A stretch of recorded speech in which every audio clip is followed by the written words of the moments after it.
Manejo de plantas daninhas e pragas na cultura do feijoeiro. Bom, eu sou o Igor Leite da Silva e juntamente com meu grupo vamos apresentar em relação à parte de manejo, e os integrantes do meu grupo são o Matheus Nicolau e o Max Miller Paladino. Bom, a cultura, a disciplina de fitotecnia 1 com o docente Genivaldo.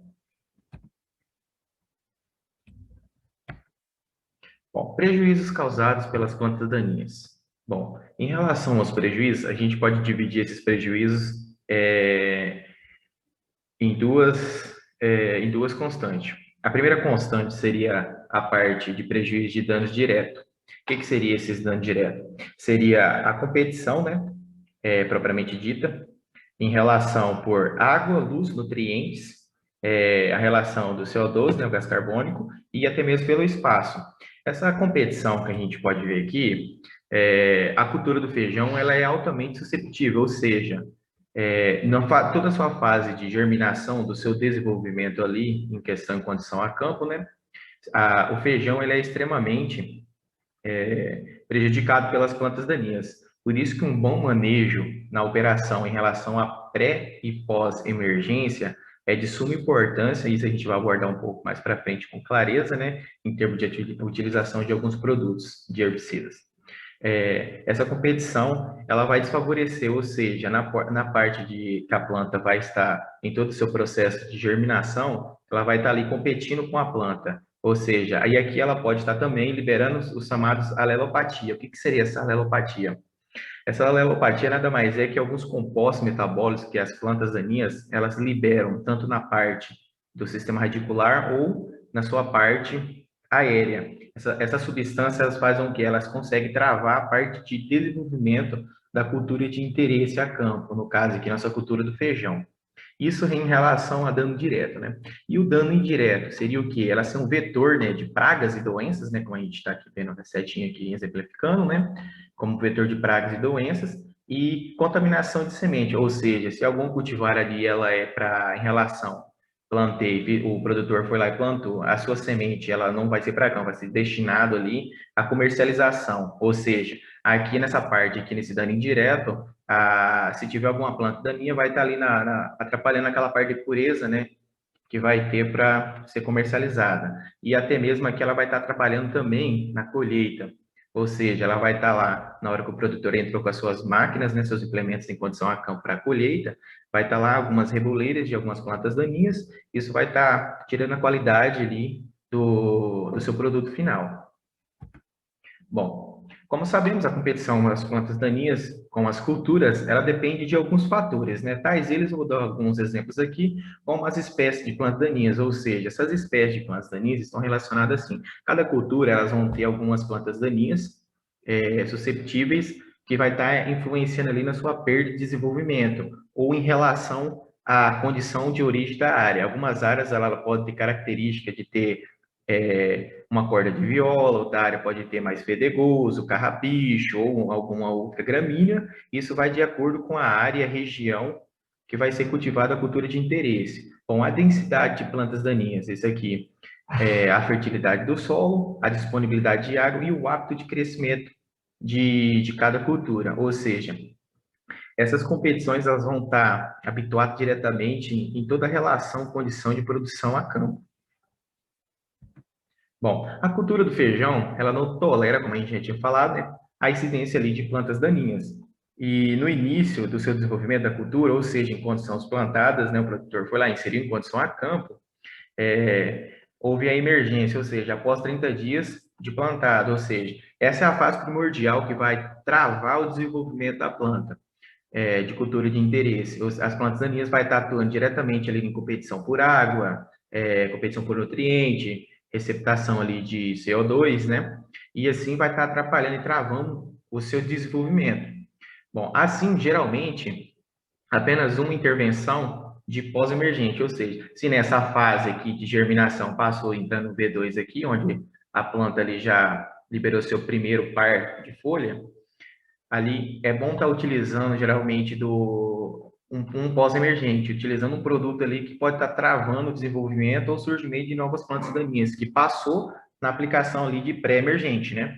Isso vale para a cultura semeada no limpo, após uma boa dessecação. Ou seja, é de suma importância ali, antes de introduzir a cultura, ver a característica da sua propriedade. Se você vai ter que tomar a decisão de estar utilizando ali um herbicida pré-emergente ou se vai estar ali utilizando um pós-emergente, dependendo das condições da propriedade ali. Bom, feijão, ele é sensível à competição, né, em relação aqui a plantas daninhas, e como assim, a sua menor capacidade competitiva, ou seja, seu sistema radicular, ele é desfavorecido em relação a algumas plantas daninhas, né, seu crescimento inicial, ele é mais lento nos primeiros 20 dias, o sistema radicular, ele é superficial, né, atendendo ali uma demanda de tamanho mais ou menos 20 centímetros, isso aqui dependendo da variedade, né, e produzindo mais forte, o porte da planta seria em torno de 50 a 60 centímetros, ou seja, algumas plantas daninhas têm característica de desenvolvimento de parte aérea um pouco mais agressiva, pode estar cobrindo ali o feijão e atrapalhando o seu desenvolvimento e captação de fotoassimilados, ou seja, está atrapalhando o seu desenvolvimento. Controle de plantas daninhas. Bom, em relação ao controle, ele é subdividido em 4 grandes grupos, né? A gente tem o controle, ele tem características de prevenção, né? Preventivo, um controle cultural, que no caso do controle cultural aqui pelo plantio direto, o ciclo da cultivar, se é uma cultivar mais precoce, uma cultivar médio precoce, uma cultivar ali um pouco mais tardia. A utilização aqui no controle cultural, a gente tem a rotação de cultura, que seria um mecanismo ali que o produtor tem, que não economicamente seria viável, porque não vai ter um custo, né, elevado em relação à quantidade de químico a ser utilizado para estar controlando as plantas daninhas. E o consórcio, em relação, vamos supor, um EILPF, está utilizando ali um consórcio utilizando também uma rotação de cultura juntamente com um consórcio, e o mecânico. Esse controle mecânico ele é dividido em capina manual, juntamente com o cultivo mecânico, ou seja, essa parte aqui a gente pode estar utilizando ali uma área de um pequeno produtor está utilizando ali a parte do controle mecânico, utilizando um trator para estar fazendo ali o arranqueio das plantas daninhas de forma utilização de maquinário, né? E o controle químico, que ou seja, se o produtor ele tem um poder aquisitivo maior, então ele vai estar utilizando ali um herbicida para estar fazendo o controle. Ou seja, aqui no herbicida, tudo que passar em relação a todos esses controles, aqui tem que controlar. Por isso que a gente mais para frente vai estar denominando algumas moléculas que estão ali para auxiliar o produtor. Claro, na parte do químico a gente tem que levar em consideração aquela parte de assertividade das moléculas, porque grandes plantas hoje, como o capim amargoso, uma trapoeraba, estão resistentes a alguns grupos químicos ali que o produtor está perdendo com a eficiência do produto, ou seja, chegou lá uma assistência técnica, não passa uma dose correta, ou passar a dose correta para o produtor foi lá, não utilizou o volume ideal ali de cauda, usou um volume menor abaixo, né, da dose recomendada para efetuar o controle de determinada planta daninha. Aí, dessa forma, não teve uma eficiência, ou seja, algumas plantas já conseguem ali se metabolizar esse produto, esse princípio ativo, né? E pode estar aderindo ali uma resistência. Ali o produtor já perde um grande aliado e está utilizando o controle de determinada cultura de planta daninha.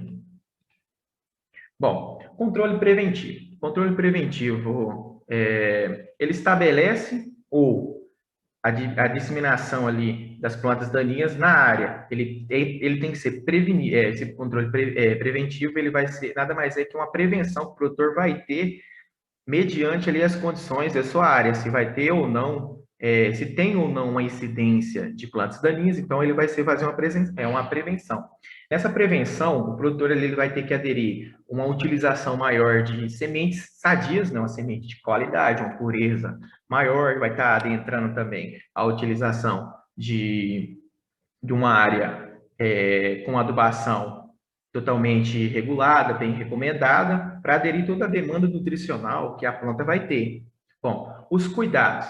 Ele vai ter que, em relação, ele tem que tomar cuidado com estrume e palhada. Em relação a estrume, dependendo da sua área, se for uma área menor, com a utilização ali de um esterco, dependendo se esse esterco veio de uma região ali e onde possivelmente captou ali alguma semente de plantas daninhas, ou até mesmo as palhas, ou até mesmo o plantio direto, a palhada, pode estar cobrindo a semente de determinada planta daninha.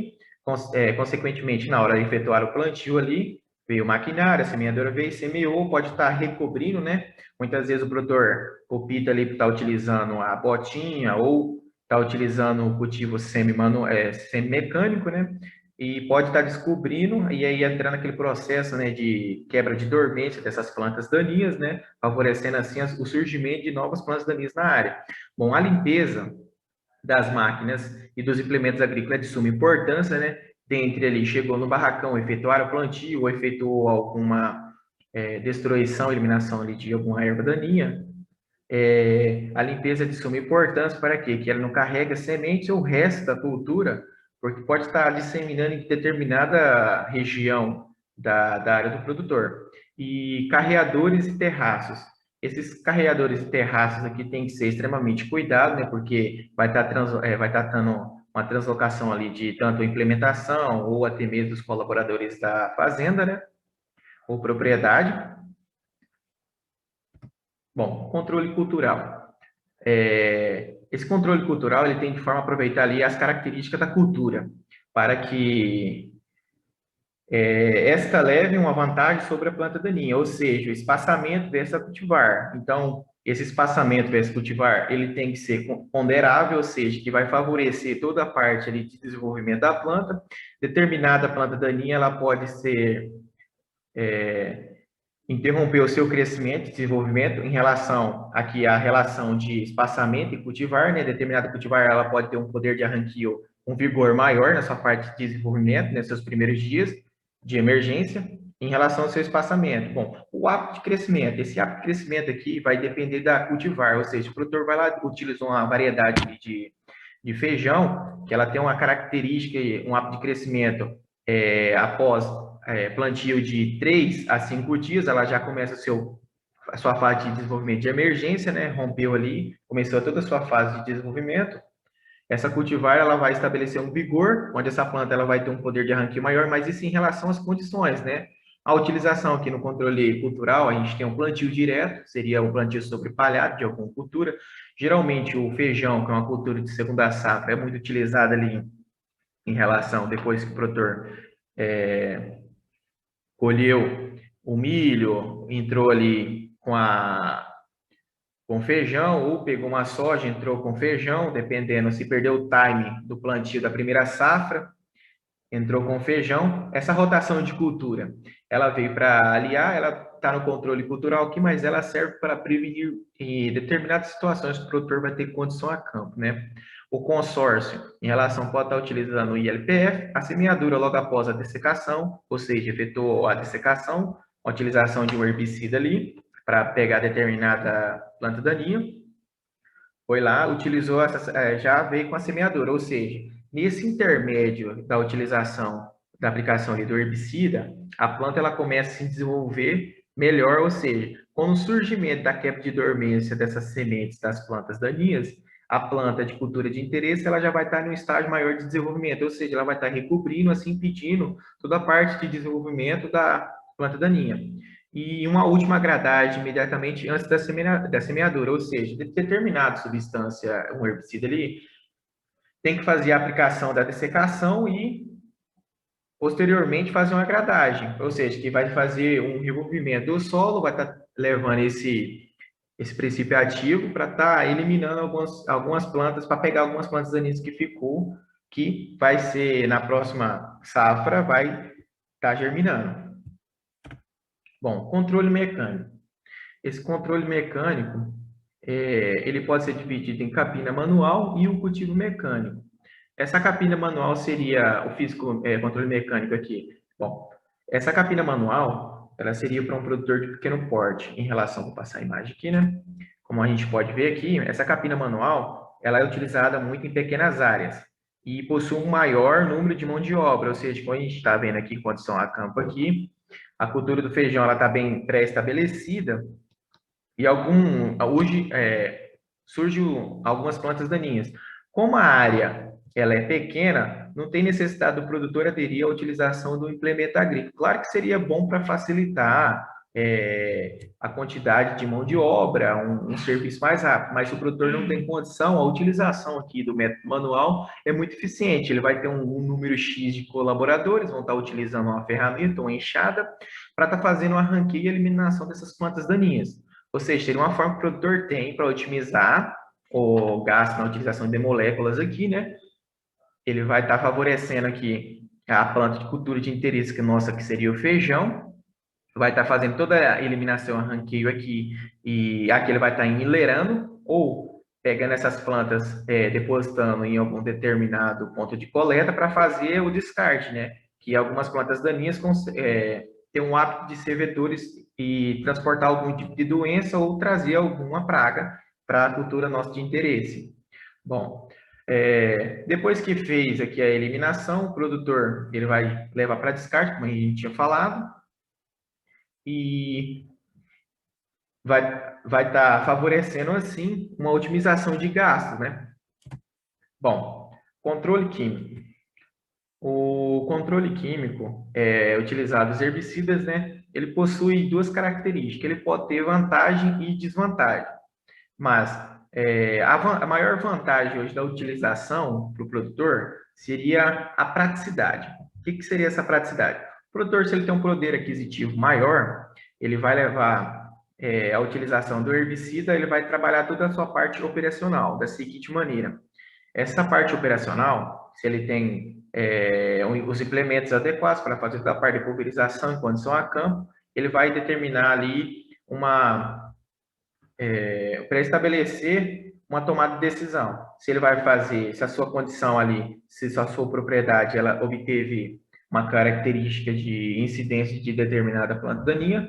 Essa praticidade seria porque o mercado hoje ele tem uma grande giro de moléculas, né, para estar utilizando no controle de determinadas plantas daninhas. Ele pode ter uma alta eficiência, porque determinado produto ele pode ter um custo elevado ou baixo, né? Mas determinado ele vai determinar muito com a sua eficiência. Mas essa eficiência em relação a custo seria relacionada ao volume de dose ou tamanho da propriedade que o produtor vai ter. Determinado produto ele pode fazer o mesmo efeito custando bem mais barato, mas ele pode ter um volume de cauda maior, mas isso vai de acordo com o poder aquisitivo do produtor. Em relação à vantagem que ele tem, o volume de grande área. Imagina você, se for fazer uma área de 100 hectares, 1.000 hectares, 10.000 hectares, se você for levar em consideração ali o controle manual, não tem como fazer de uma área um controle desse. Ou seja, a perda que o produtor vai ter vai ser expressiva. Então, essa praticidade da utilização aqui, como vantagem, o controle de determinadas plantas daninhas e em volume grande de área, né? E épocas chuvosas, ou seja, se ali no cultivo ali mecânico o produtor foi lá, teve que utilizar mão de obra, aqui a vantagem que ele vai ter em relação à época chuvosa vai ser que se ele esperar um pouco determinado herbicida, ele possui uma característica mais expressiva em solo mais úmido, ou seja, pode estar potencializando o seu efeito no controle das plantas daninhas. E como desvantagem? Bom, a desvantagem releva aquela toda a parte de meio ambiente, toda a parte ali de ter uma consultoria, né, para estar auxiliando o produtor, toda a sua tomada de decisão. Em relação à desvantagem, a gente tem o meio ambiente, ou seja, cada molécula ela vai ter um poder de eficiência na cultura de interesse que a gente tem. Se a gente quer controlar ali uma planta daninha, ela vai fazer o controle dessa planta daninha. Mas em relação ao produtor, tem que estar atento na parte de degradação do meio ambiente. Por quê? Determinado produto, se for utilizado de forma inadequada, pode estar degradando, ou seja, esse produto, como vai ser lixiviado, vai estar drenando ali para os seus lençol freático, pode estar ali contaminando um lençol de água, né? E existe um maior conhecimento técnico, né? Ou seja, a função hoje o mercado de trabalho ela está muito funcional, né? A gente tem bastante profissional na área em relação a toda a parte agronômica, quanto da parte do setor técnico, tem empresas multinacionais que fornecem mão de obra, empresa privada, em relação ali às entidades públicas, né? E o produtor ele vai ter ali uma alta tecnologia, ou seja, essa tecnologia ele tem que saber utilizar mas vai ter um alto valor empregado, vai ter um custo, ou seja, não é só falar que tem uma molécula que controla determinada planta daninha, que o produtor vai lá, determinado volume de calda, ela vai ter um determinado preço, mas isso vai tudo além ali que a gente falou da nossa vantagem, a praticidade, a utilização, a eficiência, o custo, produtor, dependendo do teu volume diário. Bom, época de aplicação. Aqui a gente separou alguns critérios, né? Separei 4 critérios, mas o mais pré-estabelecido com a gente tem o pré-plantio, né? Que seria a pré-aplicação antes da semeadura. A gente tem a parte de pré-plantio incorporado, que essa aplicação ela tem de ser antes da semeadura, mas ela tem de ser incorporada com as grades, ou seja, determinado para potencializar o efeito dessa molécula em condição a campo, ele tem que ser incorporado no solo com a grade, né? Aí ele vai ter, o produto ele vai estar pegando toda aquela parte de germinação de plantas que estão em pré-dormência, né, dessas plantas daninhas. A gente tem o pré-emergência de aplicação, né, que ele é aplicado entre a semeadura e emergência da nossa das plantas daninhas, né? E a gente tem o pós. Essa aplicação ela é feita após a emergência da cultura e das plantas daninhas. O produtor foi lá, fez o plantio do feijão, determinou ali que 30 dias após a emergência, começou a surgir algumas reboleiras de plantas daninhas. Para o produtor estar evitando subsequência de germinação e desenvolvimento dessas plantas daninhas na próxima safra, o produtor pode estar fazendo esse pró-emergente, está pegando somente essas plantas daninhas para estar fazendo o controle, e assim ela não vai efetuar toda a sua parte de perpetuação, né, se desenvolver a sua parte de emergência, suas práticas cultivos, liberando a semente para estar se proliferando na sua propriedade. Bom, os herbicidas, aqui está uma tabela mostrando que os herbicidas registrados para a cultura do feijão estão listados abaixo e separados de acordo com o seu mecanismo de ação. Como a gente pode ver aqui, o produtor ele tem diferentes tipos de mecanismo de ação para estar utilizando ali no controle, ou seja, bastante ferramenta empregada, como a gente pode ver aqui na segunda tabela, na tabela aqui, na segunda lacuna, a gente tem aqui as CCAs, que são os graminicidas. O produtor ele vai ter ali diversos tipos de herbicida, tem o cletodin, o fenoxaprop, né?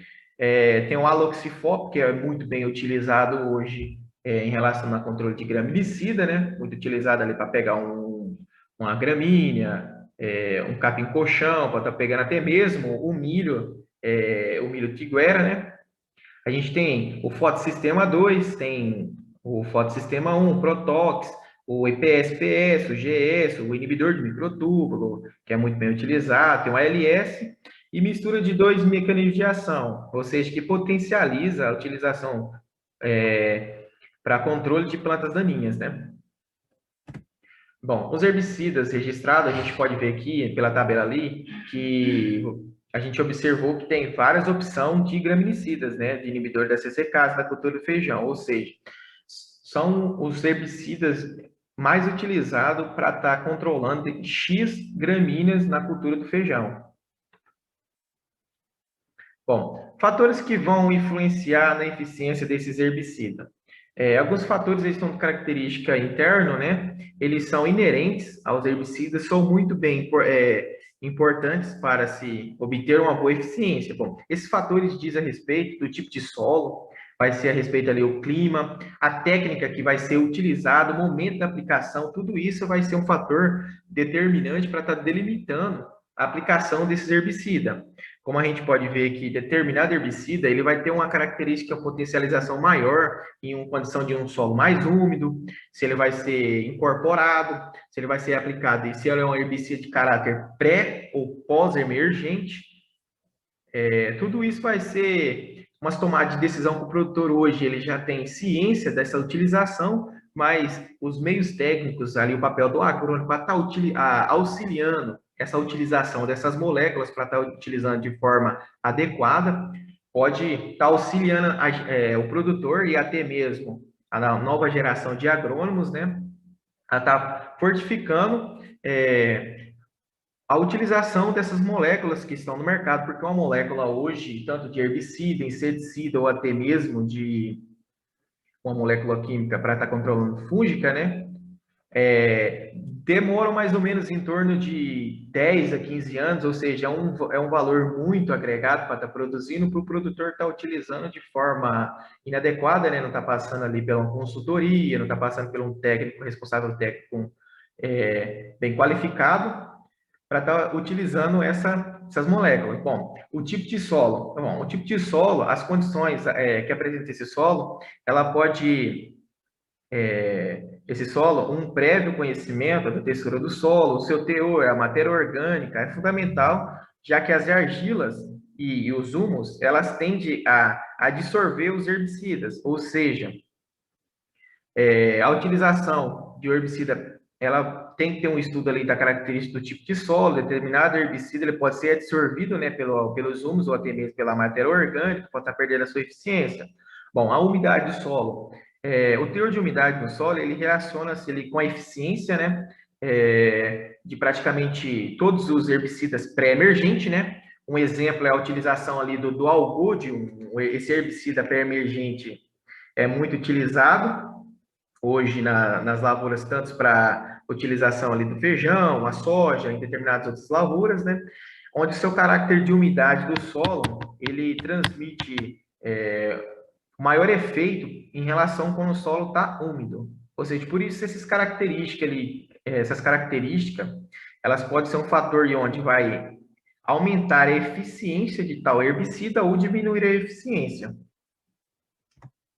Bom, a umidade relativa do ar. Essa umidade relativa do ar, ela é um fator muito importante para a eficiência dos herbicidas pós-emergente, ou seja, podendo, quando inferior a 60%, essa baixa umidade relativa do ar, durante ou logo após a aplicação do herbicida, causa uma desidratação da cutícula. Essa umidade do ar ali, dependendo se estiver abaixo, ou inferior, ela pode estar ocasionando essa desidratação, podendo causar ali uma redução de penetração do produto solúveis em água e principalmente se cristalizar na superfície da folha, ou seja, vai provocar essa cristalização, ou seja, vai perder eficiência da utilização do produto. E determinada umidade relativa do ar ali, ela pode estar relacionada também, a gente pode ver que essa causa de desidratação da cutícula, ela pode causar aquela eficiência chamada de fitotoxidez, ou seja, a utilização de algum produto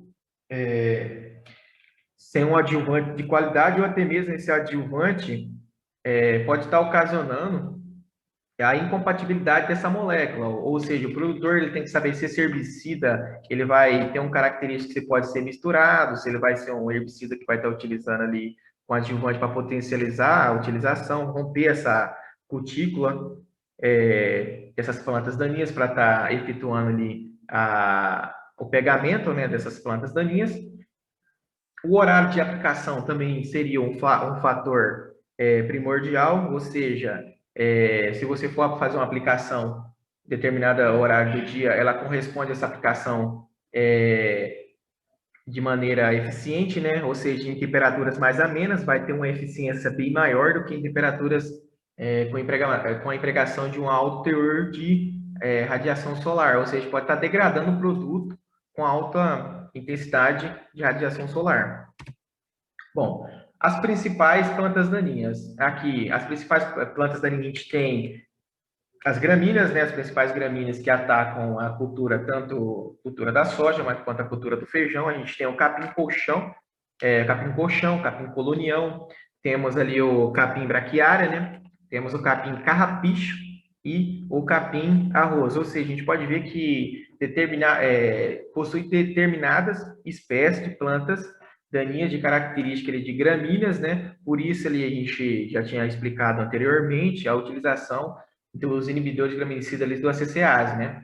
Então a gente vai estar passando para estar caracterizando, para estar mostrando a morfologia dessas plantas daninhas, né? A gente tem o capim colchão, o capim braquiário, a gente pode ver que essas plantas daninhas ali, na cultura do feijão, a gente pode ver que seria um fator limitante ali de parte aérea, né? Ou seja, se o seu desenvolvimento da planta dessa planta daninha, ela pode favorecer a parte de desenvolvimento ali do feijão. A gente tem o capim colchão, temos o capim carrapicho, o capim arroz, o capim pé de galinha, e as principais plantas daninhas aqui em relação à espécie de folhas largas, né? A gente tem o leiteiro, que é o Euphorba heterofila ali, né? Temos o quebra-pedra, a erva de Santa Luzia, guanchuma, corda de viola, que geralmente é dos grandes empecilhos ali da produção de soja, produção de milho, produção ali do feijão também, né? O picão preto, que é a Apis pilosa, aí só o picão preto ele tem várias características. Temos o carrapicho rasteiro, temos o mentrasto, a poaia branca, né? O fedegoso, a buva, o apaga-fogo e o caruru espinhoso. O caruru é uma das espécies mais comuns ali, delimitante em relação a consumo e competição, né? Com culturas de interesse.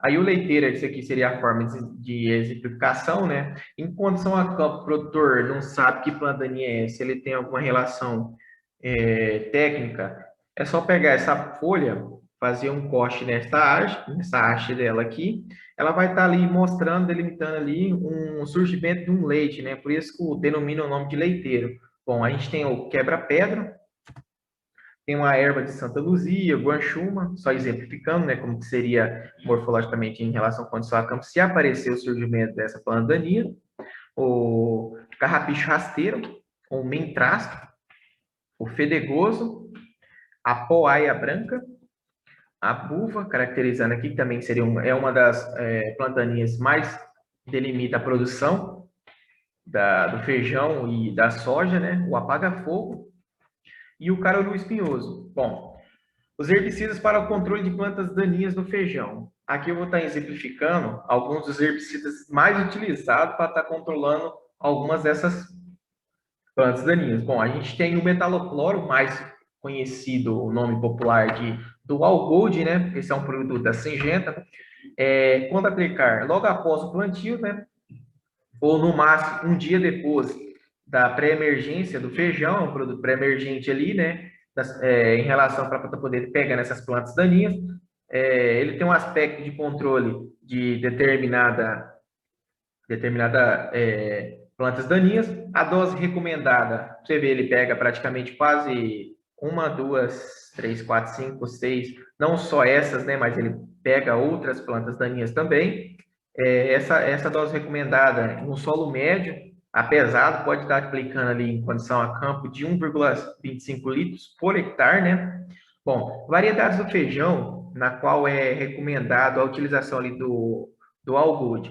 Para você ver, o fator limitante também, algumas variedades, elas não toleram a utilização de determinado tipo de herbicida, né? Então, para o Dual Good, pode estar utilizando ali a variedade do Carioquinha, o Iapar 44, Iapar 14, o Minuano e o Itaporé. Esses aqui são alguns cultivares que pode estar utilizando e tendo como ferramenta de auxílio no pré-emergente ali o Dual Gold. Não que não seja restrito só apenas essa, tem determinados cultivares ali de feijão para estar utilizando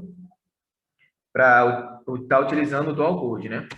Bom, a pendimitalina, no caso a gente tem o pêndulo e o herbadox, o nome comum, né? Quando aplicar em relação ali a pré-plantio, né? Incorporado. Essa incorporação ao solo, ela pode ser feita após a aplicação ou até 5 dias depois, né? O aspecto de controle é um graminicida anuais, ou ele também tem um aspecto de pegar alguns tipos de folhas largas também.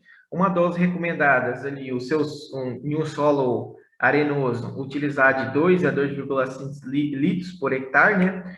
Aqui ele vai estar pegando, como a gente pode ver, o caruru, algumas folhas largas também, né? E em relação ao o solo médio a gente pode estar utilizando ali uma dose de 2,5 a 3 litros por hectare.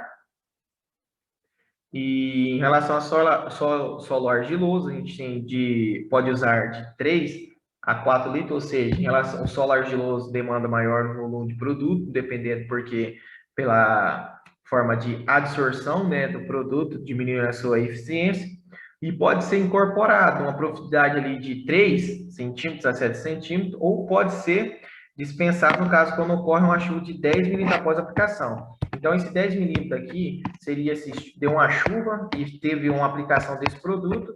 Aqui, nessa relação de 10 milímetros de chuva aqui, o produtor fica isento ali de estar fazendo a incorporação. Bom, a gente tem a trifluarina, né? Quando aplicar, ele é um herbicida pré-emergente, pode ser utilizado também ali no seu pré-plantio, ele pode ser incorporado e muito utilizado ali no plantio direto, na utilização do plantio direto, né? O aspecto de controle dele, ele pega praticamente todas aquelas plantas daninhas que a gente já tinha falado, pega gramínea, pega até folha larga, a gente pode ver aqui, né? Dose recomendada. Essa dose recomendada ela é dividida em 3 características, né? Que ela pode ser um pré-emergente, ela vai ter uma dose de 1,2 litros, né? Em relação a solos mais leves, né? Arenoso, 1,8 litros em solo areno-argiloso, no caso um solo médio, e a utilização de 2,4 litros em solo argiloso, pesado. Essa trifluarina a gente pode estar utilizando em solo pesado. No plantio direto, a gente tem uma dose um pouco mais elevada, de 3 litros, né, por hectare, 4 litros em solos arenoso argiloso, médio, né, e 5 litros em solos pesados. E na pré-emergência de solo médio pesado, a gente pode estar utilizando ali de 3 a 4 litros, né. O princípio ativo é a trifluarina, mas o nome comercial a gente tem o Premilin, o Premilin, né, de 600 SE. A maior dose deve ser utilizada em solos com teores de matéria orgânica acima de 5%, ou seja, em relação à absorção dessa molécula, né? Aí a gente tem o Imazethapir, ele é um herbicida muito utilizado ali no controle do capim leiteiro, do amaranto, o caruru, e dentre outros, ele pode ser característica graminicida, mas ele pode pegar também algumas plantas folha larga, né? Esse produto, a gente tem ali o Vezir, aí tem a opção de estar utilizando o Vezir sem aplicar pós-emergente, né? Ele é um produto pós-emergência com uma dose ali de uma dose baixa, né? De 0,3 a 0,4 litros por hectare. Bom, os cuidados que a gente tem que ter nessa aplicação seria desse pós-emergente, seria sobre o feijão nos estádios no segundo para o terceiro trifólio, ou seja, essa restrição a gente tem que aplicar em pós-emergência sobre o feijão nesse determinado estágio, do segundo para o terceiro trifólio formado, né? Ele é um produto de uma única aplicação. Essas plantas daninhas devem estar com até 4 folhas compostas, ou seja, ele vai ter um pegamento maior em condição a campo da utilização para estar efetuando a tomada de decisão, o controle, né, quando as plantas daninhas obtiver ali informação com até 4 folhas formadas. A gente tem o Imazamox, né? A gente é um produto pré-emergente, né? O aspecto de ação dele é um produto de folhas largas, assim mesmo como Imazapir também, mas ele consegue estar controlando ali algumas plantas de folha estreita, né? Dependendo da sua dose que está utilizando. Os cuidados para se tomar na utilização desse produto. As plantas daninhas devem estar com 2 a 4 folhas, né? E utilizar um surfactante não iônico na proporção de 0,25 a 0,5 volume de calda, né? A dose recomendada, o nome comercial desse produto, desse Imazamox, a gente tem o Raptor 70DG. A gente utiliza ali, ele é um produto granulado, né, de 60 gramas, para estar utilizando 60 gramas por hectare, aplicar em relação no primeiro até o terceiro trifólio de formação de plantas daninhas.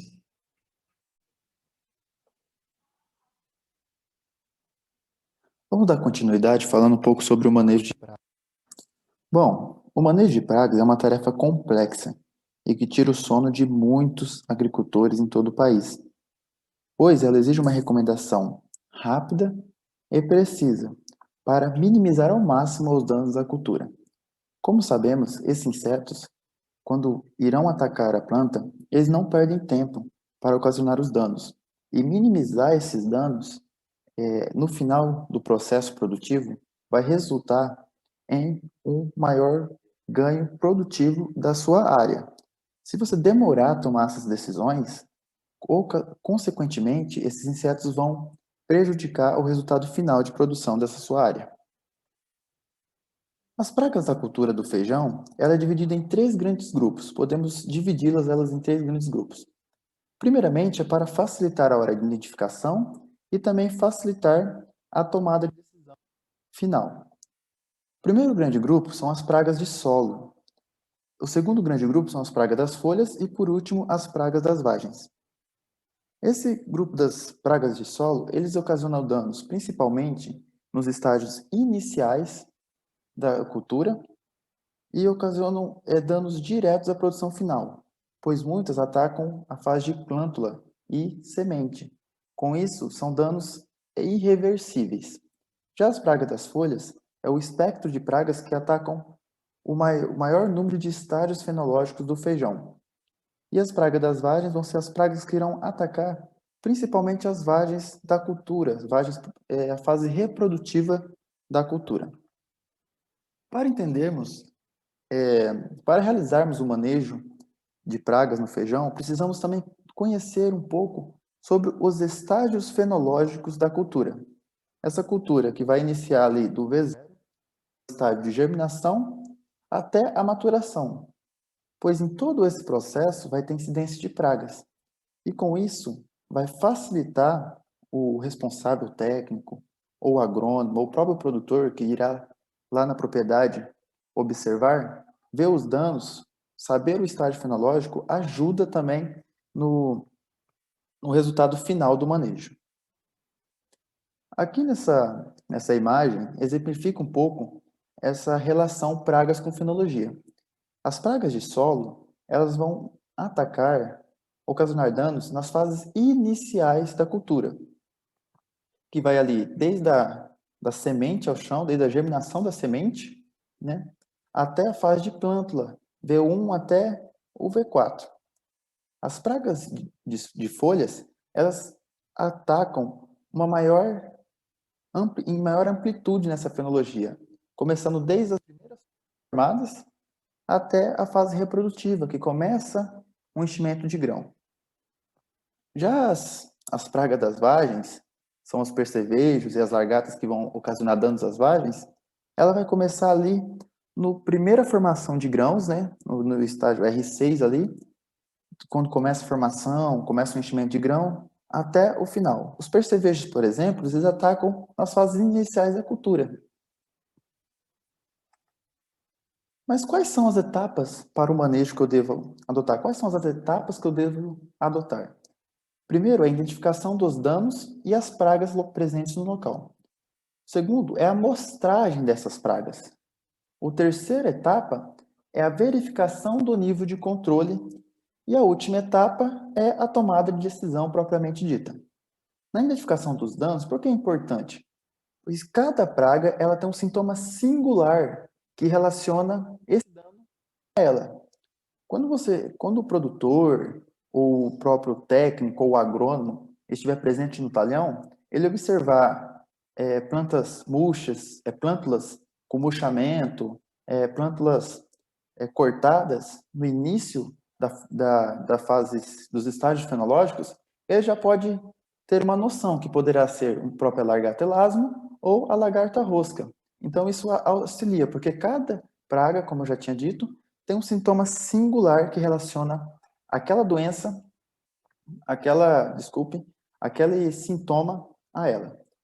Essa amostragem das pragas, ela vai ser realizada principalmente panos de batida e também observação por meio de lupas. Principalmente essa observação por meio de lupa vai ser para TRIPS.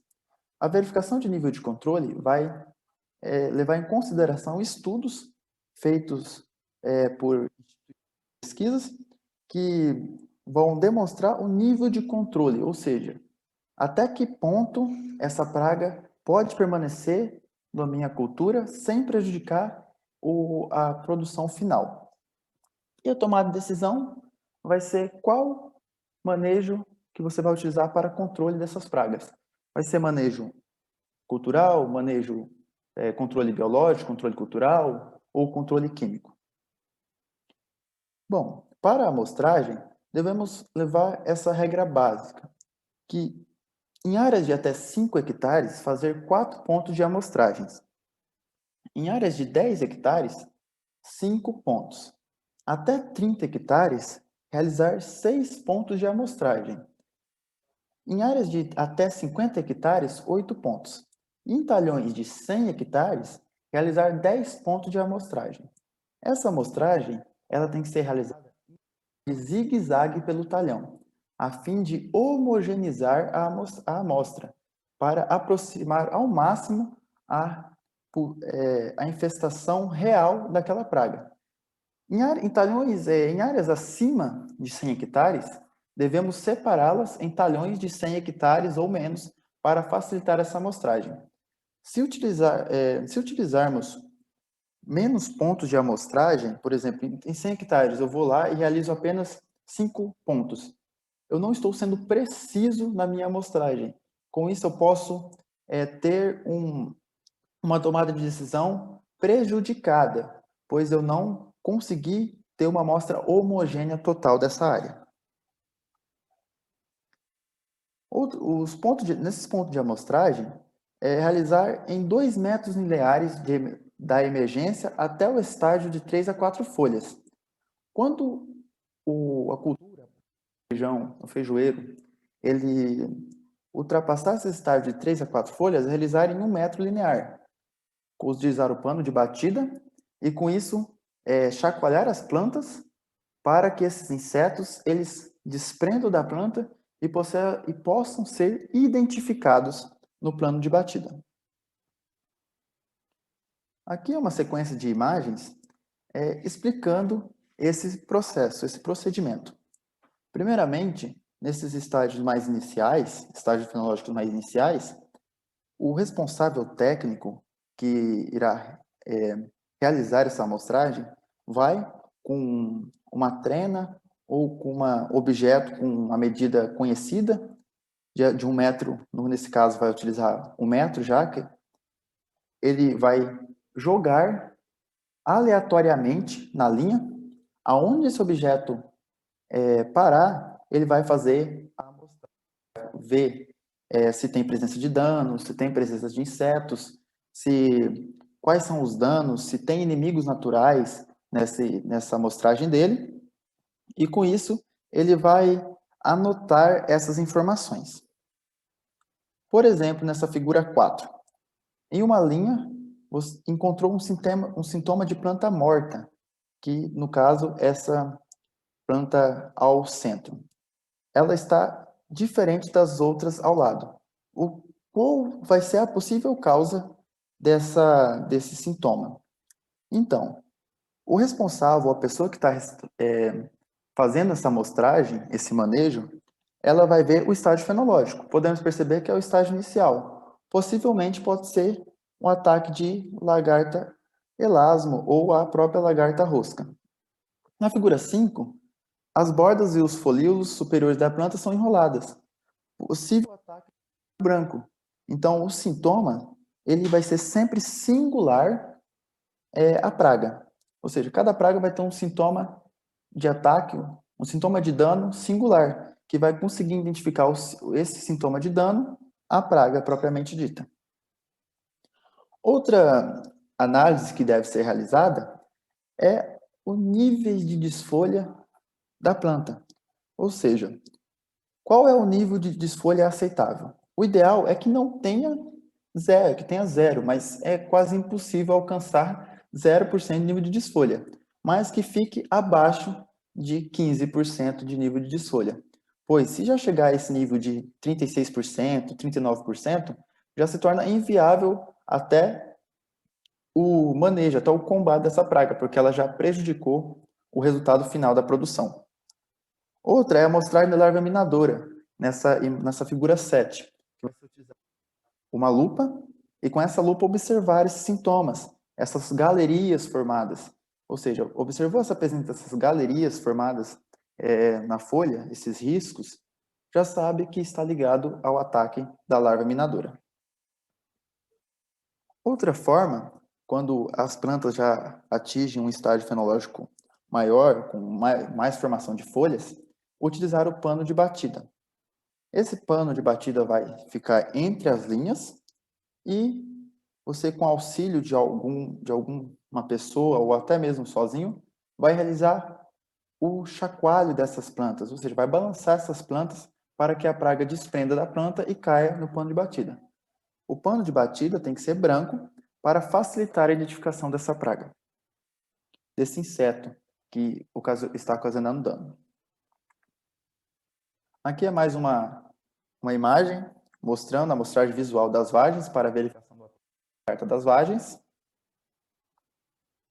A amostragem de trips em flores, ou seja, a trips ela vai atacar ali nos estágios iniciais de reprodução, na formação da flor, quando a flor ela se torna apta à polinização, o responsável, a pessoa que vai realizar essa amostragem, vai utilizar a luneta e com isso, a lupa, né, no caso, e com isso vai observar a incidência dessas trips, que são insetos bem reduzidos comparado aos outros, né? Fica difícil visualização a olho nu.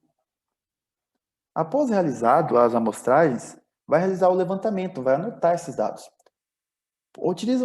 A Embrapa ela disponibiliza dois tipos de levantamentos, dois tipos de tabelas para completar. O levantamento de praga no feijoeiro, essa primeira ao lado esquerdo, ela na primeira coluna vai estar a praga ou o dano encontrado, os pontos de amostragem, numa propriedade, num talhão de 100 hectares, que é o máximo aceitável, vai realizar 10 pontos de amostragem. E você vai completar, vamos supor, no quinto ponto de amostragem encontrou plantas mortas. Irá lá anotar o número de plantas mortas no quinto ponto de amostragem. Após completar toda essa tabela, você vai colocar o total, realizar a média e ao lado indicado ter o nível de controle para facilitar a tomada de decisão final. Nesse levantamento de trips em flores do feijoeiro, ao lado direito de vocês, ele é específico para trips. Por quê? Como é um inseto mais pequeno e você vai ter que analisar as flores do feijoeiro, vai ter que ter outra composição essa tabela. Ou seja, na primeira coluna vai ter o número de flores que foi analisada, e o ponto de amostragem. Ou seja, no 10º ponto de amostragem, encontrou a presença de tantos trips na flor. Então, você vai anotar todos esses números e depois fazer a média e realizar a tomada de decisão em cima do nível de controle. Aqui nessa tabela 6, está um pouco falando os níveis de controle para as principais pragas do feijoeiro.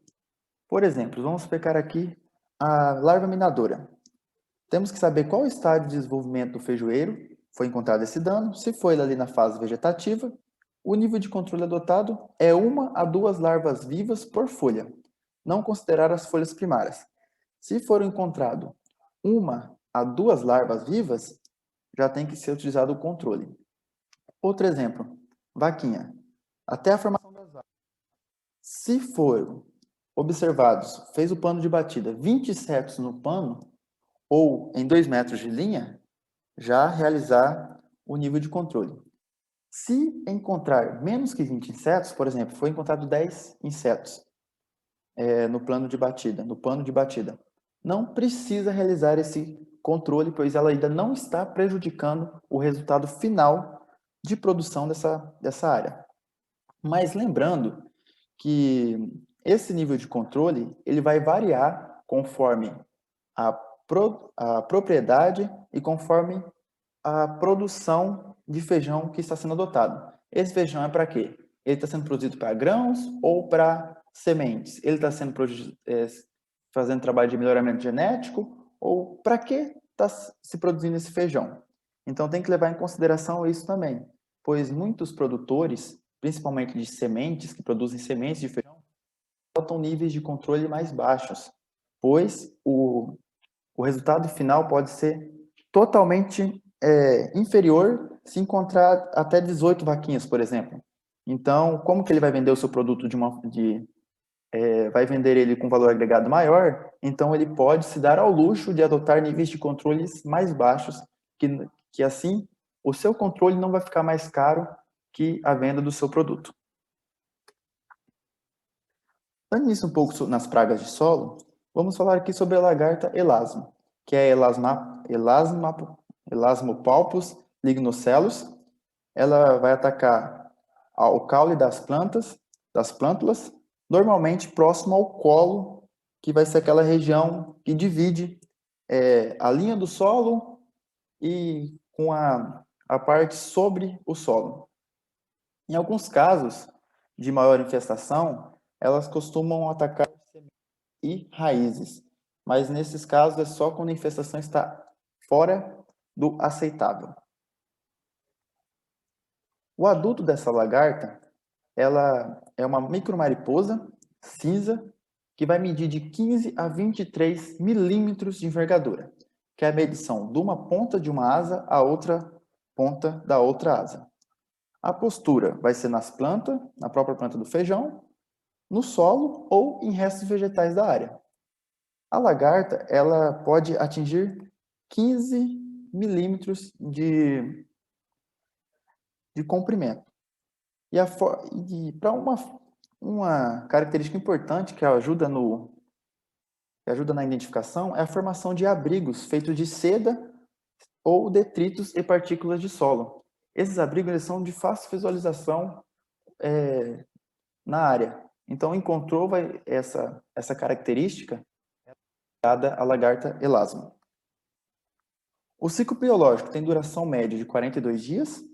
O ovo ela fica em forma oval durante 3 dias. A lagarta, durante 20 dias. A crisálida, 7 dias. A crisálida é essa formação quando ela está entre a fase de lagarta a adulta. E o adulto, 12 dias. O início da infestação é após a germinação da plântula, podendo estender-se por 30 a 40 dias. Essas lagartas, elas costumam atacar em épocas de seca, ou seja, sua incidência em épocas chuvosas é bem menor. E áreas de solo arenoso pode favorecer a praga. Já que ela vai ser uma praga de solo, solos com maior consistência impedem o seu ataque. E a palhada também pode favorecer a praga. Lembrando, como eu havia dito, que a mariposa ela vai depositar seus ovos em restos culturais. Essa palhada pode facilitar o desenvolvimento dessa lagarta, que assim ela vai ficar abrigada no meio dessas palhas. Os danos. O principal dano é esse murchamento, ou seja, todas as plantas em voltas encontram-se de uma forma aceitável e ela está diferente das outras, com essa questão de murchamento. Com certeza foi o ataque da lagarta elasma. Aqui é uma imagem mais próxima, mostrando que ela faz essas, também galerias dentro do caule da planta. Então ela ataca nessa região, que é o colo, né, que é próximo ali ao solo. Aqui é um experimento que o nosso grupo encontrou de tratamento de sementes ao ataque da lagarta elasma. No canto superior da tela, podemos ver que foi tratado com ciantraniliprole 625, com dose de 75 ml, e aqui a testemunha, onde não houve tratamento de semente.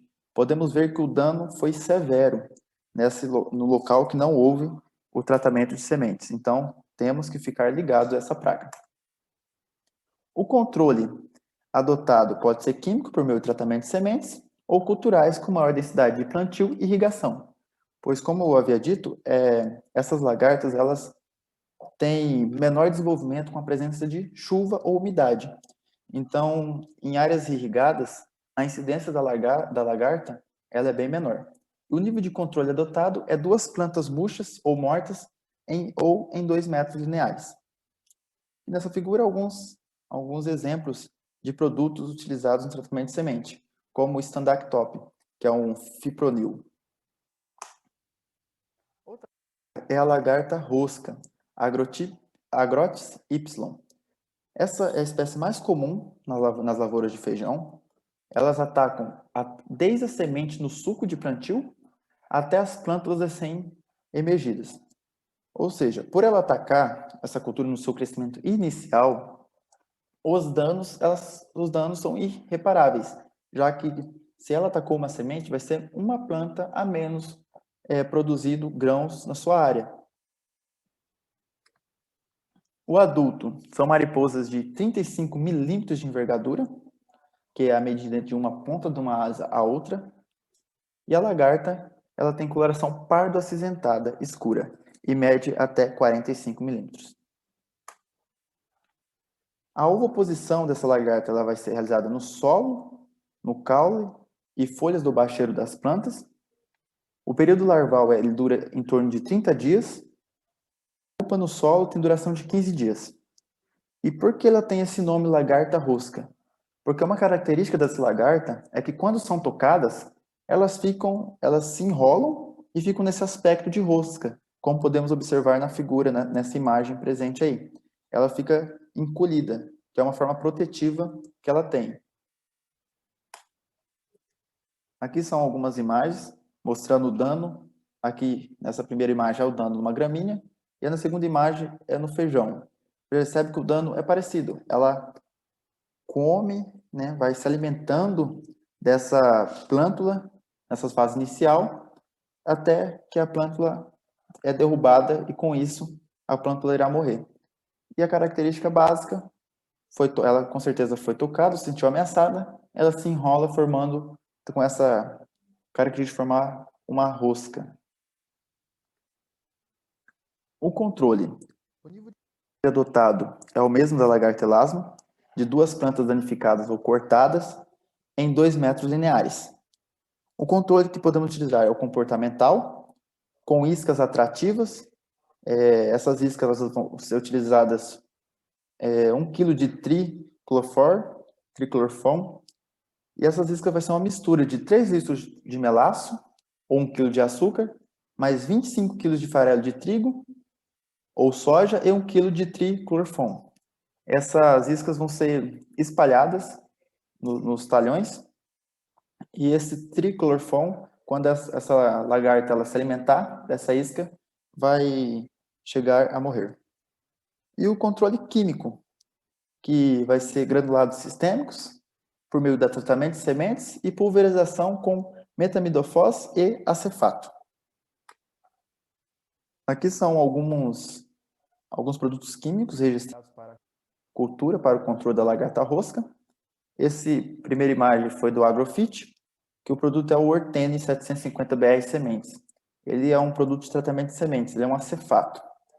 E outros produtos aqui que são, como por exemplo o Al Verde da BASF, que o ingrediente ativo é o metaflumizone. Outros produtos à base de metomil, bifentrina ou a beta-cifrutrina, ela também tem um ótimo controle dessa lagarta rosca. Vamos dar início agora um pouco sobre as pragas das folhas. A primeira praga é a cigarrinha verde, a Empoasca graemeri. Ela ocorre na maioria das regiões brasileiras, pois elas preferem regiões quentes e secas. E a maior parte do território brasileiro que é produzido feijão tem essas características e que favorecem o seu desenvolvimento. Como podemos observar na imagem, ela é um inseto com tamanho pequeno, quase difícil enxergar a olho nu, e ela tem essa coloração verde, que faz com que ela se camufle nas folhas e nas partes verdes da planta. O adulto tem coloração verde e com 3 milímetros de comprimento. As ninfas são menores, já tem uma coloração verde claro e tem hábito de se locomoverem lateralmente. Então, quando observar a presença dessas ninfas, elas vão se mover lateralmente, como se fosse caranguejos mesmo. Aqui nessa imagem podemos diferenciar um pouco o adulto da ninfa. Podemos perceber que a ninfa ela tem um tamanho bem menor comparado ao adulto e não tem a presença dessas estruturas, dessas asas. Nessa imagem aqui também podemos observar essa diferença clara. E a ninfa também tem esse aspecto gelatinoso a olho nu. O ciclo biológico da cigarrinha verde, ela tem um período de incubação de 8 a 24 dias. O período ninfal é de 11 a 18 dias e o adulto pode viver de 2 a 45 dias. Essa variação, essa alta variação de longevidade vai depender do clima da região que essa cigarrinha está atacando. Se for um clima que aproxime-se do ideal, ela vai viver mais. Se for um clima que apresente dificuldades, que já apresenta uma alta umidade e o clima for um pouco mais fresco, ela não vai ter essa longevidade. Os danos da cigarrinha verde, ela tem uma ação toxicogênica, ou seja, quando ela for alimentar da planta, da folha, ela vai injetar enzimas e toxinas que vão ser maléficas à planta.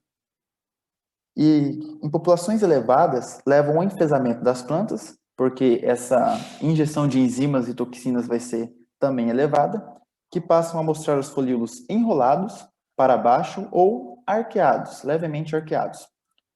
Os danos eles vão variar com a intensidade da infestação. Em danos totais, ocorrem até o amarelecimento das margens do folíolo e, subsequentemente, o secamento. Então, essas folhas elas vão ocorrer o secamento, a clorose, até a seguida de necrose dessas folhas. Com isso, vai impedir plena ação fotossintética das mesmas. O controle. O nível de controle adotado é 40 ninfas por pano de batida ou em 2 metros lineares. Podemos utilizar o controle biológico por meio de parasitoides de ovos, predadores e alguns fungos, por meio de organofosforados, carbamatos ou neonicotinoides. Aqui são alguns produtos registrados para a cultura para o controle da cigarrinha verde, que tem os principais ingredientes ativos são o acefato, o acetamiprid, o tiametoxam e a cipermetrina, que tem ações que vão inibir a propagação dessa praga. Outra praga que ataca a cultura é a mosca branca.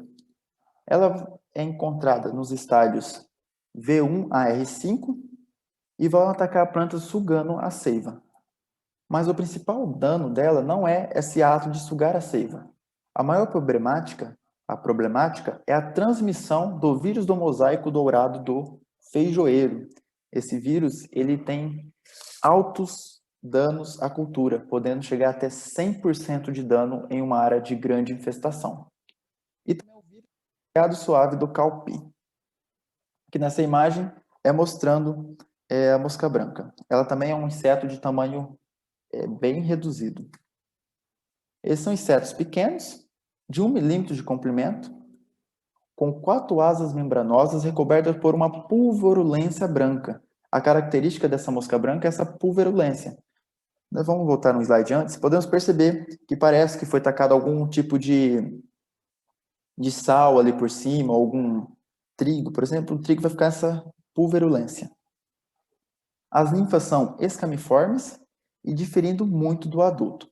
Podemos observar que as ninfas têm essa estrutura ovalada e ela vai diferenciar muito do adulto.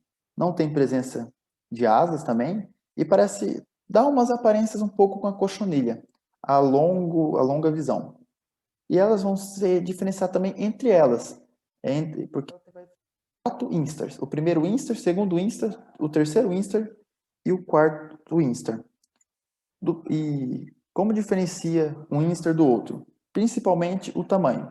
Conforme ela vai aumentando de instar, ela também vai aumentando de tamanho. O ciclo biológico dessa praga. O adulto ele vai viver de 1 dia e meio a 4 dias, irá depositar os ovos na planta Esses ovos vão ficar ali de 5 a 8 dias antes de transformar em ninfas. Essas ninfas vai ficar de 7 a 11 dias, ou seja, vai ganhando, crescendo e saindo do primeiro instar até o quarto instar, que vai se transformar em pupa, que vai ser de 4 a 8 dias que ela vai ficar nesse estado de pupa, até formar um novo indivíduo. Os danos, eles são diretos e indiretos. O dano direto é que elas sugam a seiva, excretando parte dessas, favorecendo a presença da fumagina. Mas esse não é o principal dano. Como eu havia dito, o principal dano da mosca branca é o dano indireto, pois ocorre pela transmissão do vírus do mosaico dourado do feijoeiro. E as perdas dessa infecção desse vírus pode variar de 40% a 100% da produção, e tem efeito negativo sobre a qualidade de grãos e sementes do feijoeiro. O vírus do mosaico dourado é esse que está presente aí nessa imagem, que podemos perceber que ela fica com esse mosaico, né, alternando a coloração verde com a coloração dourada. O nível de controle, ele não é determinado, pois ela não ocasiona um dano direto, e sim um dano indireto. E o tratamento, ele vai ser químico, pode ser químico, um tratamento de sementes com neonicotinoide e pulverização com neonicotinoide e fosforados. Tem alguns produtos registrados, que principalmente ingredientes ativos acefatos, as concentrações de azatricatina A, e também óleo mineral. E também pode ser realizado o controle cultural, que é a eliminação de restos da cultura, plantas com virose e rotação de culturas. Utilizar variedades existentes. A literatura apresenta 3, que é a IAPAR MD 806, a IAPAR MD 808 e a IPR Eldorado. E podemos utilizar também os controle biológico por meio de inimigos naturais, que é a Cicloneda sanguínea, a Aereops connexa, a Clisoperla, que vai ser predadores, a Ercarcia sp, a Eretmor ceros, que é um parasitoide, e alguns fungos, como Paecilomyces fumosurosis e Verticillium lecani. Aqui está esses predadores vão se alimentar das fases jovens da mosca branca.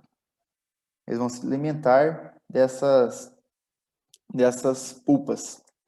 E esses parasitoides vão ser alguns insetos que irá depositar os seus filhos dentro dessas pulpas. E assim, quando esses ovos eclodirem, vão matar essa pulpa e se alimentar delas. Aqui são as outras, a Clisoperla, o fungo, observando o ataque a essas pulpas, esses Geocoris punctipes e o Orion insidiosus, que vai ser um percevejo. E um detalhe, a joaninha, que é o inimigo natural de mais fácil identificação. Outra praga da folha é as vaquinhas, que são as principais, a Diabrótica speciosa e a Cerotoma arcuata. São pequenos besouros que pertencem à família dos Chrysomelidae. A primeira aqui é a vaquinha verde e amarela, né, que é a Diabrótica speciosa, e a segunda imagem, essa mais escura, é a Ceratona arcuata.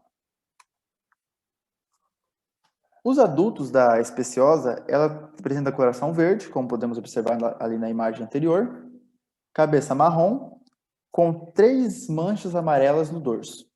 A arcuata tem coloração castanha, cabeça preta, e apresenta em cada élitro 2 manchas negras basais, 2 faixas transversais e um ponto apical preto em cada élitro. As larvas desses insetos são de cor branca e se desenvolvem no solo, sementes em germinação, nas raízes e na região subterrânea do caule. Aqui são a fase jovem da vaquinha. A fase jovem das duas tipos de vaquinhas, elas não se diferem. Então, podemos observar que ela o ataque ali ao caule. Aqui é o ataque da vaquinha à folha, que ela apresenta essas perfurações na folha. Aqui ao campo, podemos observar o ataque. Esse nível, para realizarmos o controle, também temos que observar esse ataque ao limbo foliar, que ele não pode ultrapassar aí 15%. O nível de controle é 20 insetos por pano de batida ou em 2 metros lineares. Podemos utilizar o controle químico, que é por meio de pulverização com beta-ciflotrina, imidacloprid, acefato, fenitrotion, terbufos e esfenvalerato. E o comportamental vai ser por iscas com cucurbitaceas tratadas com cartap ou carbaril. E vão utilizar esse comportamental, se utiliza 20 iscas por hectare. E podemos utilizar também o controle biológico, que é por meio do Selatoria bosque, pela Beauveria baciana e Metarhizium anisoplia. Aqui há alguns produtos registrados para cultura, para controle de vaquinhas. Alguns produtos aqui é o acefato Nortox, o Acihiro, o Actara, o Acucor, o Aquito e o Ampligo também, que é o mais conhecido.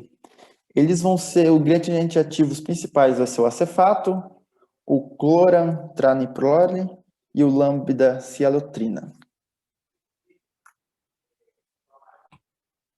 Irei dar continuidade à apresentação. Meu nome é Max Miller e irei falar um pouco sobre as lagartas das folhas, a falsa mediteira, lagarta da maçã, o complexo das spodópteras, lagartas enroladeiras e a cabeça de fósforo.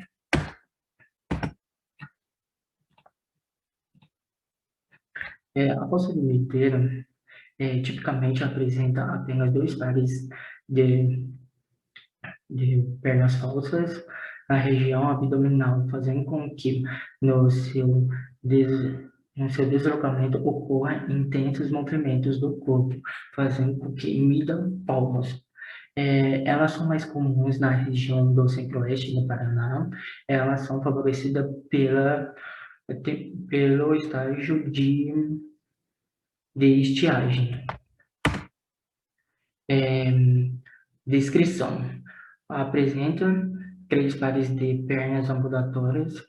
A mariposa possui uma envergadura de 35 milímetros. Seu ciclo de vida é cerca de 45 dias. Ela ovoposita em cerca de 600 ovos. Aqui é o ciclo de vida delas. A polpa leva em 8 dias para eclodir. Seu estágio larval é em cerca de 17 dias, incluindo 6 dias do instar, e 4 dias para eclodir o ovo. Na fase adulta, ela demora cerca de 18 dias, que são as mariposas. O dano: alimenta-se das folhas e não destrói as suas nervuras, podendo consumir cerca de 80 centímetros quadrados a 200 centímetros quadrados das folhas durante a sua fase larval. Aqui um exemplo, aqui uma folha que foi atacada pela falsa medideira. Vocês podem observar que ela não destrói as nervuras, ela só come ao redor delas. Aqui é outro exemplo, isso no campo, vocês podem ver a incidência do ataque dela, o nível. A Spodoptera frugipirda. São um complexo de Spodopteras, tem a Eridânia, entre outras.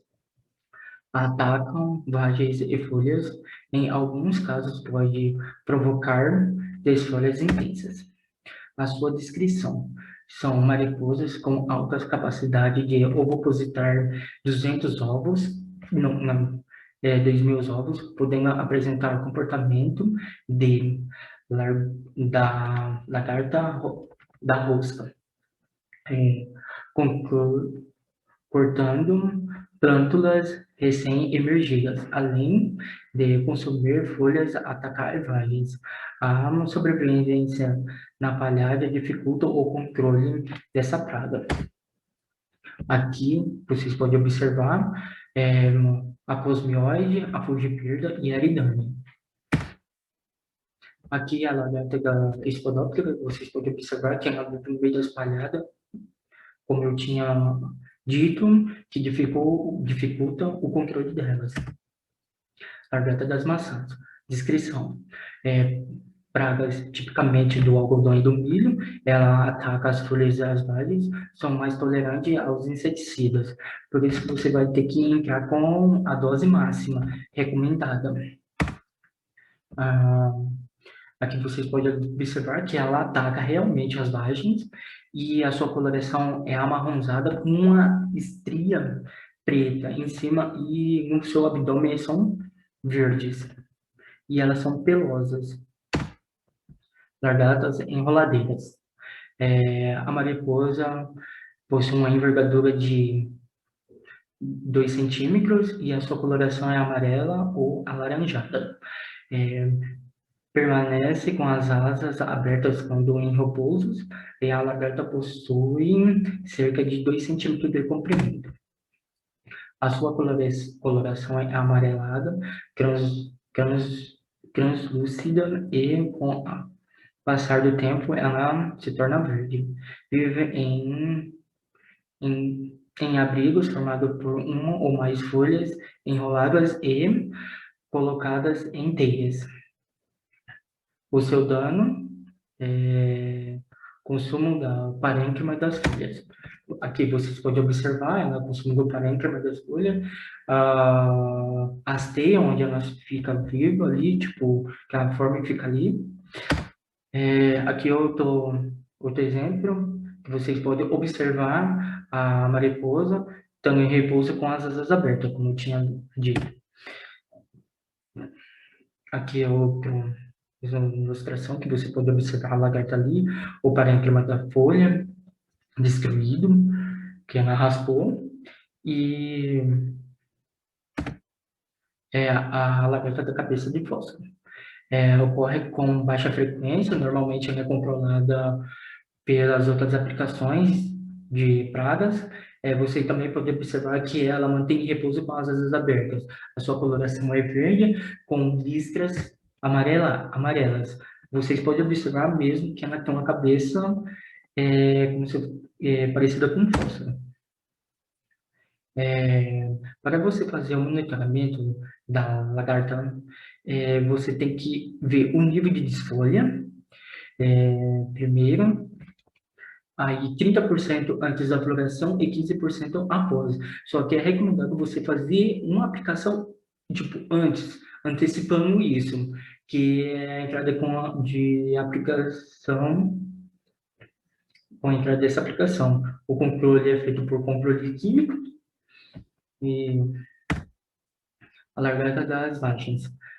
São as lagartas das vagens, broca das vagens, que é Etiela e a maruca, e a helicoverpa. A helicoverpa ninja. Não apresenta ataque frequente, só que já a helicoverpa já é frequente. Esses 3 que eu falei primeiro são secundárias, já a helicoverpa já é primária. As lagartas alimentam-se da vagem e dos grãos, destruindo os grãos em formação.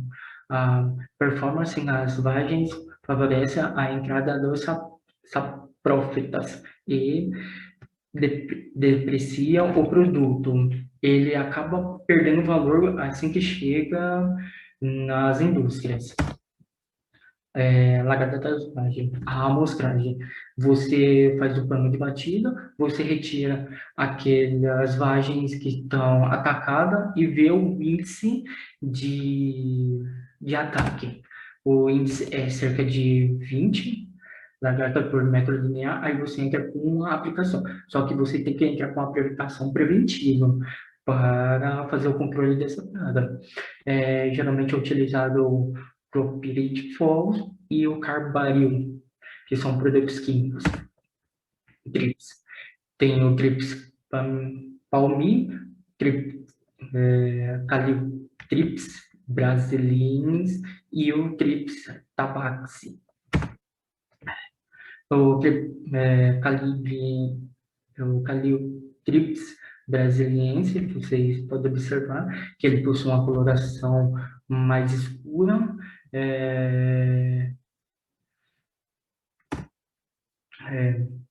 Trips, condições favoráveis, eles vivem em temperaturas elevadas e baixas umidades.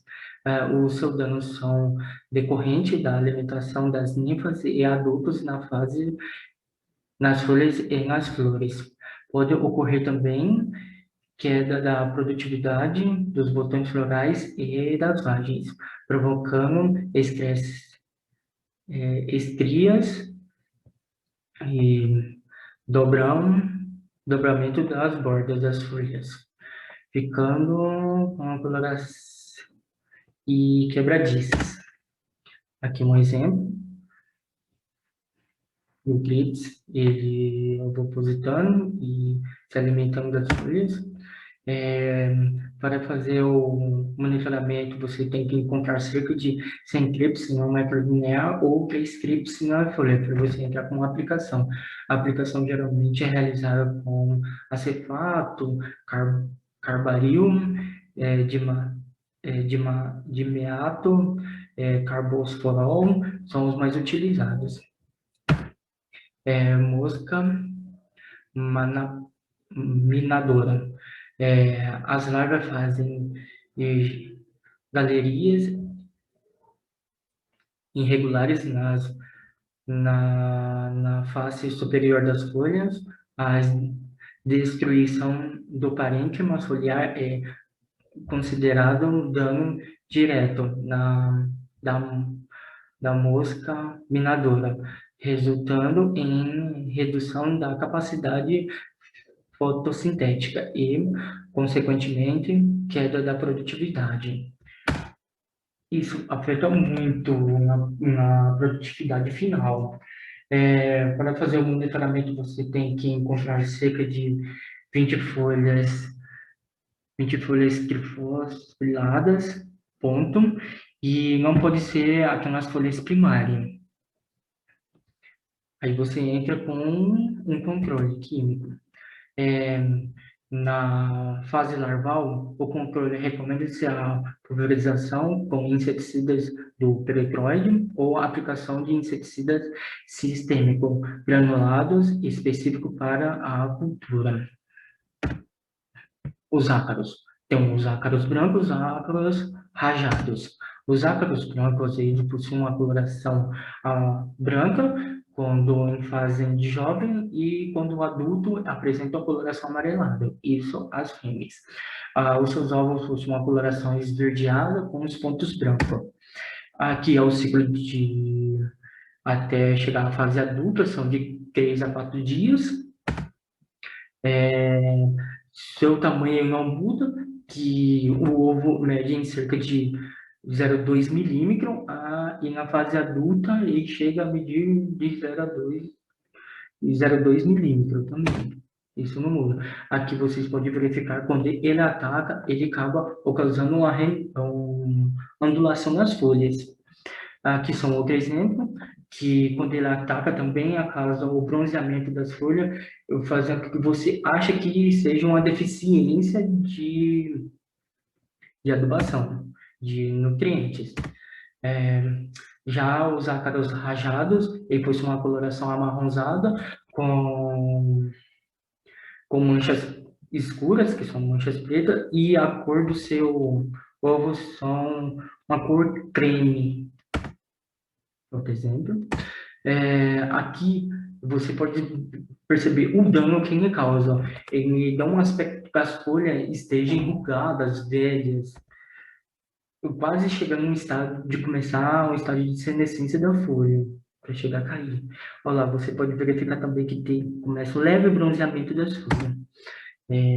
Tamanduá da soja possui aproximadamente cerca de 80 milímetros de comprimento, a sua coloração é preta e o e com listras amarelas no dorso da cabeça, até as asas.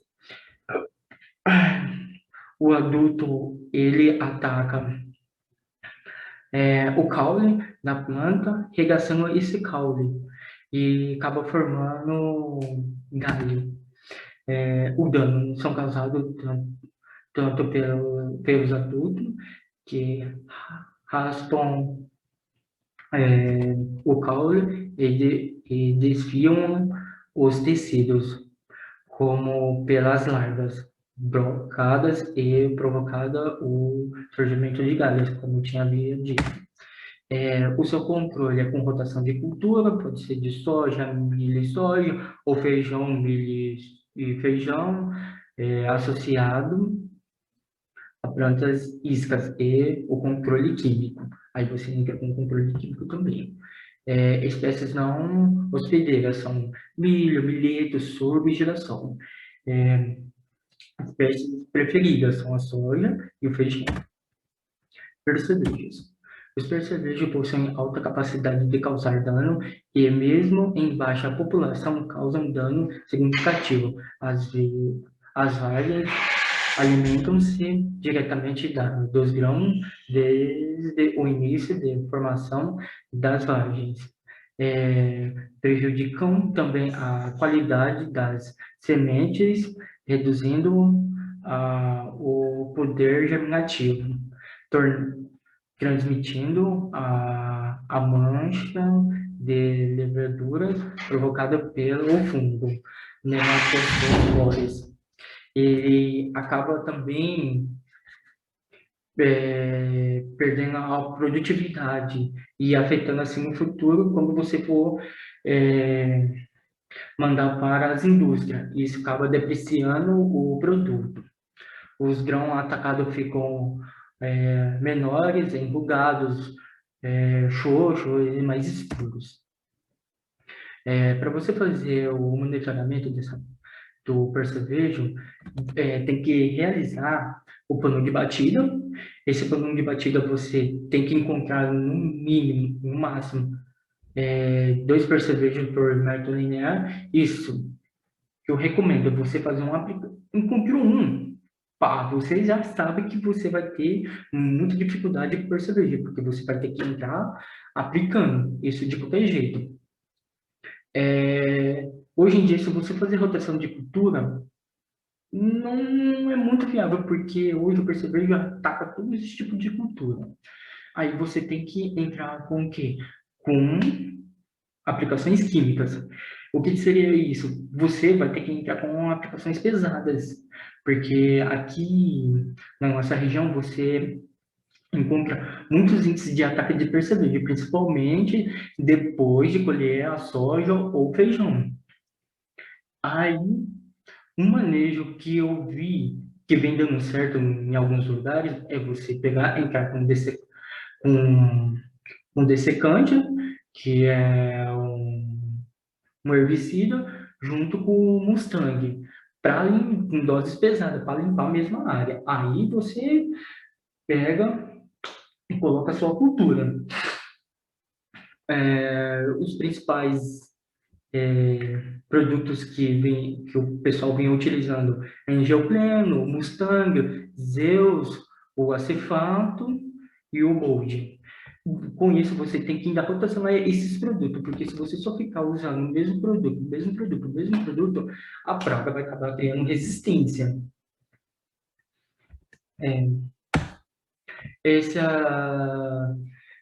Essas referências foi de onde a gente retirou o material para fazer nossas apresentações. E obrigado.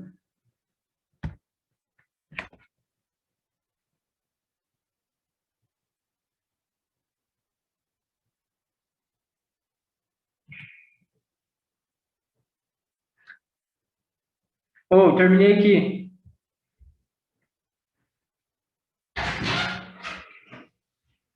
Aqui.